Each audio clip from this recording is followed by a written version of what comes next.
ముందు రెండు విషయాలుగా ఈ అంశాన్ని డీల్ చేద్దాం. ఒకటి, డెఫినెట్గా మేము మీ దగ్గరికి కూడా వస్తాం, శాసనసభ్యుల బృందం మీ కాలనీకి వస్తాం, చూసి మీ అందరికీ కూడా ధైర్యాన్ని చెప్తాం. రెండవది, బీఆర్ఎస్ పార్టీ తరఫున లీగల్గా కూడా వి విల్ సపోర్ట్ యూ. మా లీగల్ సెల్ అడ్వకేట్ లలిత గారు ఇక్కడ ఉన్నారు, వారి నంబర్ కూడా మీకు ఇస్తారు. Please note down her number. A team of advocates, Kalyan కూడా వచ్చిన రైట్, కళ్యాణ్ గారు కూడా ఉన్నారు, మా అడ్వకేట్ కళ్యాణ్ గారు కూడా వచ్చారు. A team of advocates will support you. ఎందుకంటే ఆయన తమ్ముడికేమో నోటీస్ ఇచ్చి కోర్టుకు వెళ్ళి స్టే తెచ్చుకోవడానికి 45 రోజులు టైం ఇచ్చారు.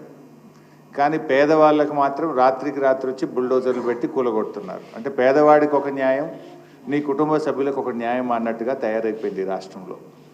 అందువల్ల మా లీగల్ సెల్ అడ్వకేట్స్ కూడా, ఎందుకంటే మీరందరూ మాట్లాడుతుంటే మేము విన్నాం, మీకు రిజిస్ట్రేషన్ ఆఫీస్లో ల్యాండ్ రిజిస్టర్ అయ్యి కొనుక్కున్నారు, కష్టార్జితం డబ్బులతో కొనుక్కున్నారు. మున్సిపాలిటీకి వెళ్ళి అప్లై చేస్తే ఫీజు తీసుకొని మున్సిపల్ పర్మిషన్ ఇచ్చారు.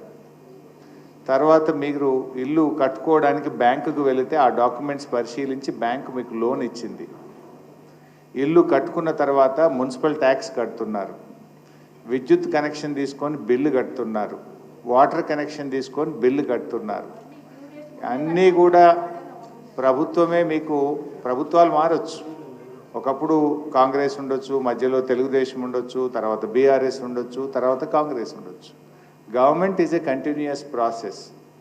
ఏ గవర్నమెంట్ అయినా కొత్త నిర్ణయాలు తీసుకుంటే అది ప్రాస్పెక్టివ్ ఉండాలి తప్ప రెట్రాస్పెక్టివ్ ఉండకూడదు.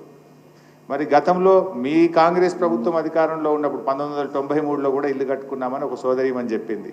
మరి అప్పుడు కాంగ్రెస్ గవర్నమెంటే ఉంది కదా, అంతకుముందు నువ్వు ఉన్న తెలుగుదేశం ప్రభుత్వమే ఉంది కదా. అప్పుడున్న ప్రభుత్వాలు అనుమతి ఇచ్చినప్పుడు, లోన్లు తీసుకున్నప్పుడు, ఇప్పుడు తిరిగి వాటిని కూల్స్తామంటే అది అన్యాయం, అది అక్రమం, విచ్ ఈజ్ నాట్ కరెక్ట్. అయినా నువ్వు చేస్తున్న గొప్ప పని ఏంటి? సుందరీకరణ. ఇప్పుడు కేసీఆర్ గారు మిషన్ భగీరథ పెడితే ప్రతి ఇంటికి త్రాగునీరు ఇవ్వడం కోసం ఒక ప్రాజెక్టు చేసిందంటే ప్రజలకు ఉపయోగపడ్డది. లేదు, ఒక కాళేశ్వరం ప్రాజెక్టు కడితే కొన్ని లక్షల ఎకరాలకు త్రాగునీరు, సాగునీరు అంది కొన్ని లక్షల రైతుల కుటుంబాలకు మేలు జరిగింది. నువ్వు ఏంటి ఇప్పుడు మూసీలో గోదావరి నీళ్లు బారిస్తా అంటే నువ్వు పారిచ్చేది గోదావరి నీళ్లు కాదు చెల్లి అన్నట్టు ఈ పేద మధ్యతరగతి ప్రజల రక్తం బారిచ్చేటువంటి ప్రయత్నం చేస్తున్నావు. వీళ్ళ కన్నీళ్లు బారిస్తున్నాడు. మూసీలో గోదావరి నీళ్లు కాదు, ఈ పేదల కన్నీళ్లు బారిచ్చేటువంటి ప్రయత్నం చేస్తున్నావు. నీ హైడ్రా అంటే ఓ హైడ్రోజన్ బాంబులాగా అయిపోయింది, ఎవరికి నిద్ర లేకుండా అయిపోయింది.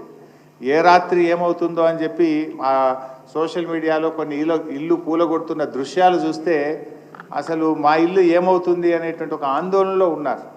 ఆ బాధ అనుభవించే వాడికి తెలిస్తే తప్ప రేవంత్ రెడ్డికి తెలవట్లేదు.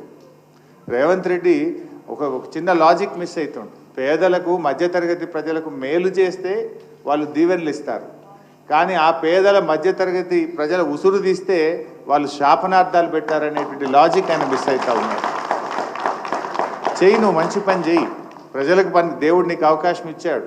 ఈ కూలగొట్టుడేంది? ఈయనకు ఈ రేవంత్ రెడ్డిది గత కొంతకాలంగా చూస్తే కూల్చడం తప్ప కట్టడం తెలవదా ఈ మూర్ఖుడికి అనిపిస్తూ ఉంది. అన్నీ కూల్చుడే, ఎక్కడ పోయినా కేసులు, కూల్చుడు, అక్రమాలు తప్ప ఒక పేదలకు పనికొచ్చే పని, ప్రజలకు పనికొచ్చే పని ఆయన ఎక్కడ కూడా చేయట్లేదు.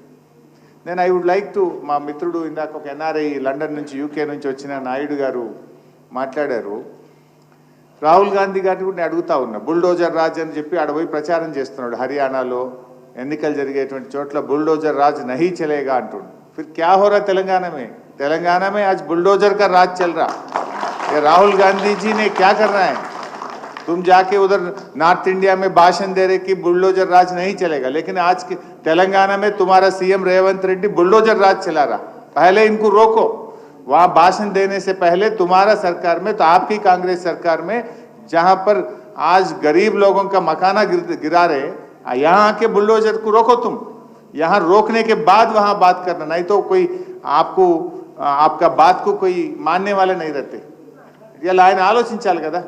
ఆయన పోయి దేశమంతా తిరిగి బుల్డోజర్ రాజ్యం నడవది అంటున్నాడు. మరి నీకు రేవంత్ రెడ్డి చేసే బుల్డోజర్ రాజ్యాన్ని ముందు ఆపాలనా వద్దా? నువ్వు ఆపకుండా మహారాష్ట్రలో, హర్యానాలో, జార్ఖండ్లో పోయి నువ్వు ఉపన్యాసాలు ఇస్తే ప్రజలు నిన్ను ఎట్లా నమ్మాలి? ఏ విధంగా నమ్ముతారు?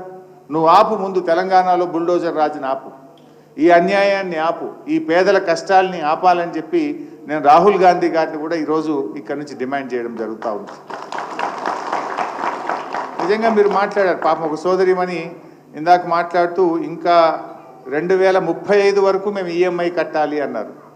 నువ్వు ఇల్లు కూలగొడితే ఆ ఈఎంఐ ఎక్కడ కట్టాలి? కొత్త ఇల్లు కిరాయికి తీసుకొని ఎక్కడ బతకాలి? ఆ కుటుంబం ఏమవుతుంది?